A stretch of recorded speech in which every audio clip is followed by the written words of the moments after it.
Hi, my name is Kathleen. I am a wife and mother of two little boys, and we moved with our family down to Puerto Vallarta, Mexico from Toronto, Canada back in 2022.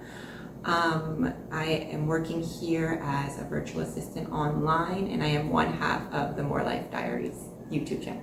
Living in Puerto Vallarta has changed me. I think it has made me slow down a bit. Coming from a bigger city, fast-paced lifestyle. Here it's a bigger beach town with a slower, more patient lifestyle. So I think it's kind of made me slow down a bit, which is a change that I very much welcome. I think the biggest challenge for me moving to Mexico was basically reinventing my career. I was working for a long time in a university back in Toronto, and then coming here and trying to figure out what to do, how to make money working online.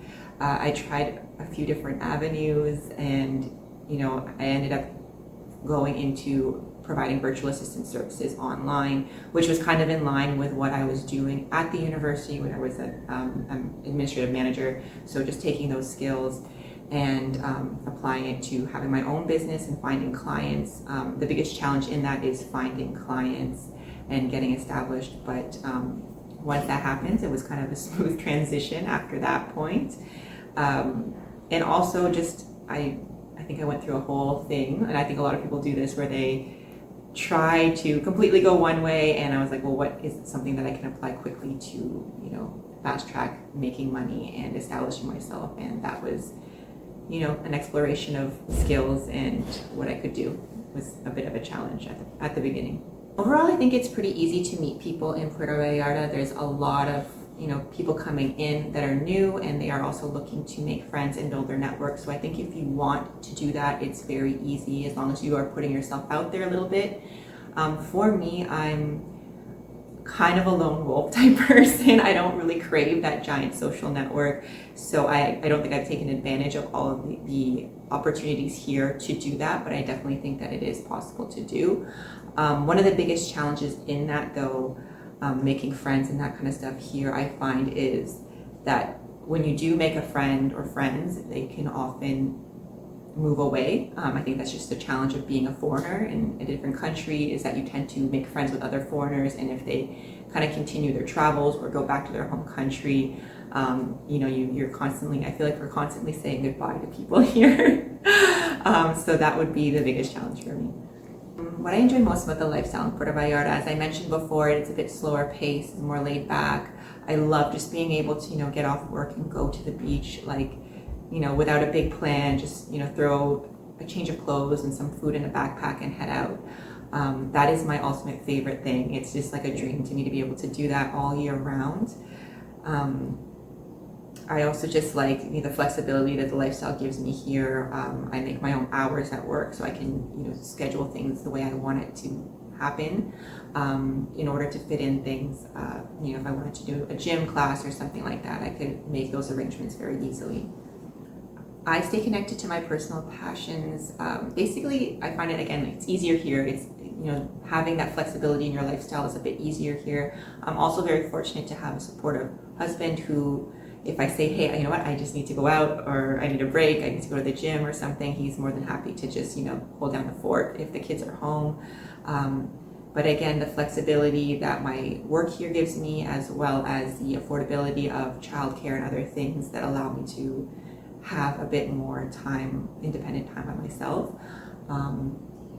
That's how I stay connected. And I'm very strict with there's a lot of things that I would like to do, a lot of personal passion projects, I guess. But my number one thing is for me going to the gym, and I just make sure to prioritize that, and to, I don't allow myself to miss that more than 2 days in a row.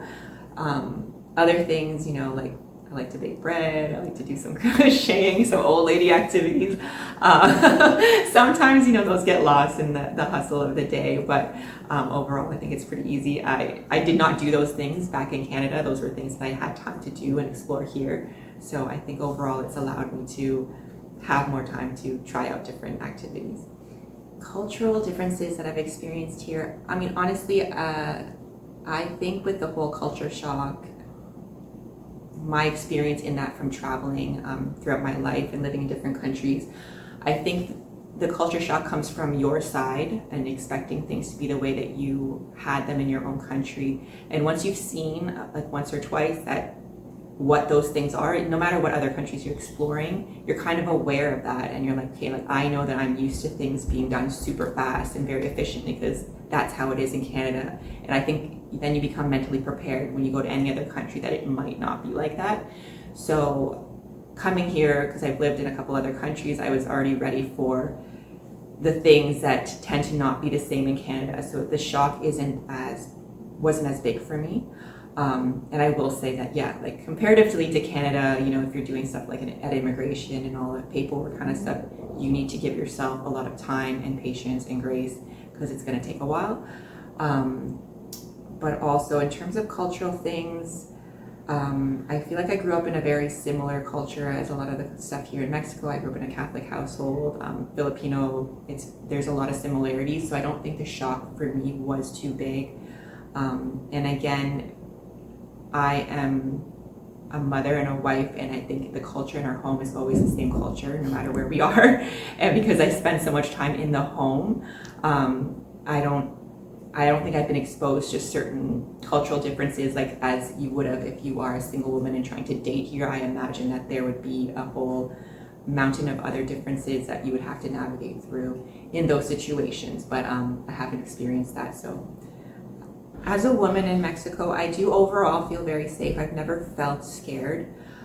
Typically, yes, I am out with either my kids or my husband and my kids, and I do notice a difference when I am just by myself in terms of looks, maybe, from the opposite sex, but nothing more than that. I've never felt uncomfortable or, you know, in danger or anything, and I do tend to walk around by myself a lot, running errands, going to the gym. Usually during the day, I'm rarely out at nighttime, definitely not by myself. So just in that context, I've never felt scared or in danger.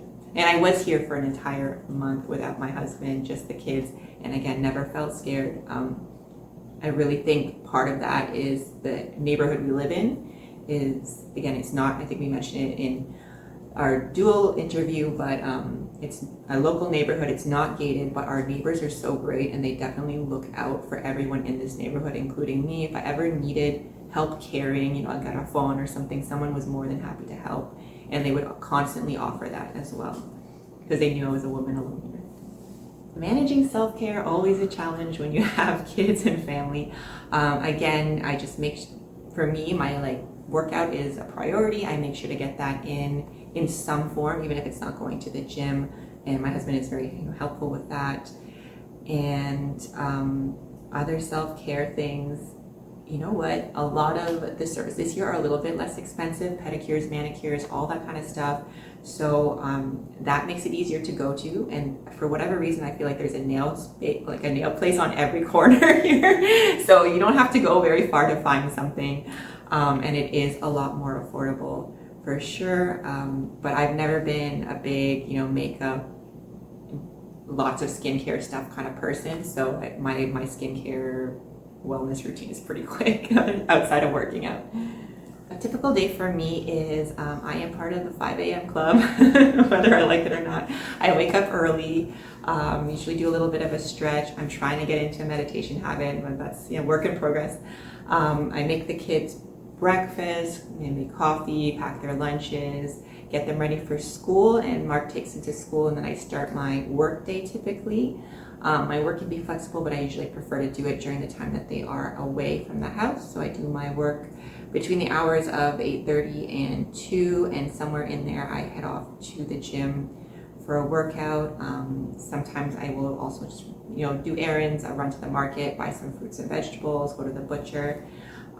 Once the kids are home, I make them lunch, finish up any work that's pending, and we usually do some kind of activity or watch a movie, or we go to one of the kids' after school classes or the beach. So it's pretty, we usually have some sort of activity for the kids in the evening, and then once we are back in, I put the kids to sleep. I want to say 8, Sometimes it's 9 and later. Mexican kids have late bedtimes if they have any. And then, yeah, we hang out, catch up on some shows, get things ready for the next day, sit on the balcony and just enjoy. Okay.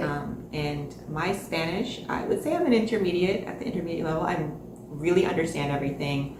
I struggle sometimes speaking, especially if I'm jumping back and forth between languages. I started learning Spanish in school and university. We lived in Chile for a year, which helped us a lot. And then coming here, Chile Spanish is a whole nother world compared to Mexican. I actually found it much more clear and easier to understand Mexican Spanish. And it's much more similar to the textbook Spanish that you learn in school. Not the same, for sure. There's a lot of differences, but a lot more similar. So, I feel pretty confident to go around town, if I need to do shopping or just have like small talk with people, it's fine. I would like to take it to the next level. We do Duolingo and we just talk to the neighbors, and that's basically how we've been trying to improve our language there. The kids, Bassie, who is 7, to me, he speaks perfectly in terms of a 7-year-old. He does make a few mistakes here and there, but it's very Mexican Spanish. He uses all the slang. I even asked one of the other moms, and she was like, "Yeah, like he speaks like a little Mexican kid."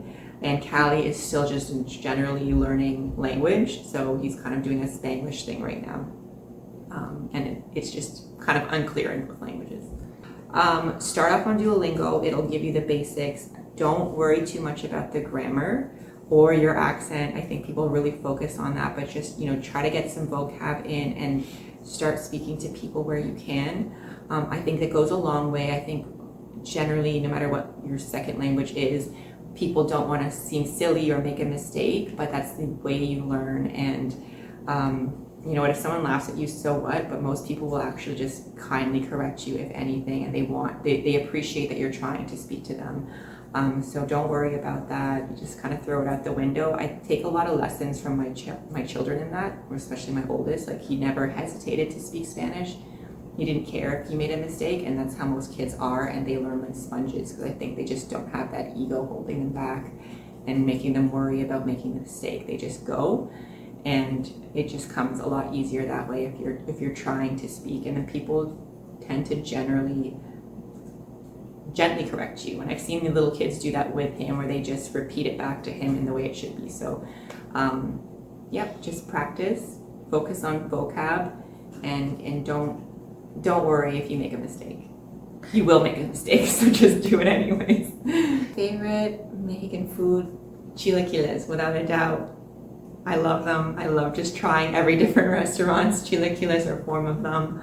I think I had never even heard of this dish when we came here, and when we were driving, I think they served it at one of the hotel restaurants, and I was just like, what is this? Breakfast nachos. And it was my favorite instantly. The advice I would give people looking to move to Mexico is try to get everything in order first, especially with paperwork. If you don't have it here, it's next to impossible to get it. So if you're trying to do residency or anything like that, it's very difficult to do that here, renewing passport included. Just get all your ducks in a row in terms of paperwork from Canada. Have copies of it, make sure everything aligns. Your name has to be exactly the same on every document. That was a challenge that we faced here. Start learning Spanish. Again, Duolingo, just get the vocab going so that when you come over, you have a few words. That just helps.